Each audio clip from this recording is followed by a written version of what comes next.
কেন্দ্রীয় ট্রেড ইউনিয়নে ডাকা ভারতব্যাপী সাধারণ ধর্মঘটে উত্তর ২৪ পরগনায় জনজীবন আংশিক বিপর্যস্ত। বারাসাতে ধর্মঘটের আংশিক প্রভাব থাকলেও অধিকাংশ দোকানপাট খোলা। ব্যারাকপুর ও বনগাঁ মহকুমার ছবি প্রায় একই রকম। সকালে ধর্মঘটের জেরে রাস্তা অবরোধ হয় বসিরহাটে। ভারতব্যাপী সাধারণ ধর্মঘটের ডাক দিয়েছে কেন্দ্রের ট্রেড ইউনিয়ন এবং শ্রমিক সংগঠনের পক্ষ থেকে। সকাল থেকে বারাসাত ও বসিরহাটের গুরুত্বপূর্ণ জায়গা বোটঘাট রাস্তা অবরোধ করলো। এরপরে ঘটনাস্থলে পুলিশ আসে এবং অবরোধকারীদের সঙ্গে কথা বলে অবরোধ তোলার চেষ্টা করে। উত্তর ২৪ পরগনার বিভিন্ন জায়গায় বুধবার এই চিত্র প্রমাণ করে ধর্মঘটের সার্বিক প্রভাব সর্বাত্মক না হলে কিছুটা হলেও সাড়া পড়েছে।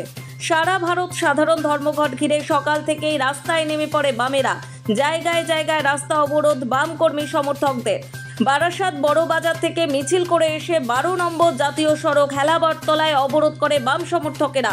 অবরুদ্ধ হয়ে যায় জাতীয় সড়ক। প্রায় ৪৫ মিনিট অবরোধ করে রাখে বাম সমর্থিত কর্মী সমর্থকেরা। একই সঙ্গে অবরোধ করে বারাসাত চাপাডালি মোড়। এর ফলে ৩৫ নম্বর জাতীয় সড়ক অবরুদ্ধ হয়ে পড়ে। পাশাপাশি মধ্যমগ্রাম চৌমাথাও অবরোধ করে বামেরা। ট্রেড ইউনিয়নের ডাকা আজ বুধবার দেশব্যাপী ধর্মঘট।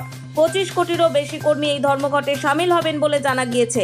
এদের মধ্যে ব্যাংকিং, বিমা, ডাক ও ইনফ্রাস্ট্রাকচারের মতো সরকারি পরিষেবা খাতে নিযুক্ত কর্মীরাও রয়েছেন। বেশ কিছু শ্রমিক ইউনিয়নের পক্ষ থেকে এই ধর্মঘটের ডাক দিয়েছেন। তাই আজ শ্রমিক বিরোধী, কৃষক বিরোধী এবং দেশ বিরোধী কর্পোরেট নীতির প্রতিবাদে দুই জাতীয় সড়কেই অবরোধ করা হয়। সর্বভারতীয় শ্রমিক সংগঠনগুলো ধর্মঘট ডেকেছে। ধর্মঘট ডাকবার কারণ হলো শ্রমিকদের যে অধিকারগুলো ছিল সেই অধিকারগুলো ভারতবর্ষের সরকার কেড়ে নিচ্ছে কর্পোরেটের কারণের জন্য। এখন একজন লোককে ১২ ঘন্টা কাজ করতে হবে, অর্থাৎ মালিক তার জীবনের অন্ততপক্ষে ১৫ থেকে ১৬ ঘন্টা কেড়ে নেবে। তাহলে একটা মানুষ বাঁচবে কী করে? তার মজুরি কমছে, তার অধিকারগুলো চলে যাচ্ছে, তার সামাজিক সুরক্ষা থাকছে না, তার কাজের ক্ষেত্রে নিরাপত্তা থাকছে না, জিনিসপত্রের দাম বাড়ছে, বেকারি বাড়ছে। জলের মতো দেশের সব সম্পদ তুলে দেওয়া হচ্ছে আদানি, আম্বানি এ ধরনের কর্পোরেটের কাছে। তাহলে এর বিরুদ্ধে মানুষ গোটা দেশ জুড়ে ক্ষোভে ফেটে পড়ছে। আর এদের কাছে ভালো ব্যাপার হয়েছে। আর আমাদের রাজ্যেও আমরা দেখছি যে মমতার সরকার ও যখন প্রিপেড স্মার্ট মিটার বিদ্যুতের ক্ষেত্রে গোটা দেশে চাপাচ্ছে, তখন আমাদের রাজ্যে সরকার সেই প্রিপেড স্মার্ট মিটার যাতে মানুষের বাড়িতে, ব্যবসার জায়গাতে বসানো হয় তার বন্দোবস্ত করছে। তাহলে একদিকে কেন্দ্রের সরকারের জনবিরোধী নীতি আর তার প্রয়োগের দায়িত্ব নিচ্ছে রাজ্যে রাজ্যে বিজেপির সরকার অথবা বিজেপির সঙ্গী সাথীদের সরকার এবং মমতা বন্দ্যোপাধ্যায়ের তৃণমূলের সরকার। তার ফলে মানুষ তার কোণঠাসা জীবন থেকে জীবন জীবিকা, রুটি রুজি, শিক্ষা, স্বাস্থ্য, কর্মসংস্থান তার দাবিতে পথে নামা ছাড়া কোনো রাস্তা নেই। আর একটা রাস্তা ওদের কাছে আছে, হিন্দু মুসলমানে ভাগ করে দাও।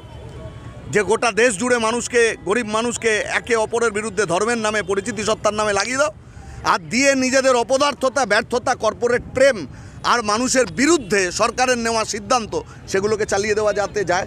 কাজে এখানে মানুষের প্রতিবাদে ফেটে পড়া ছাড়া তৃতীয় কোনো রাস্তা নেই।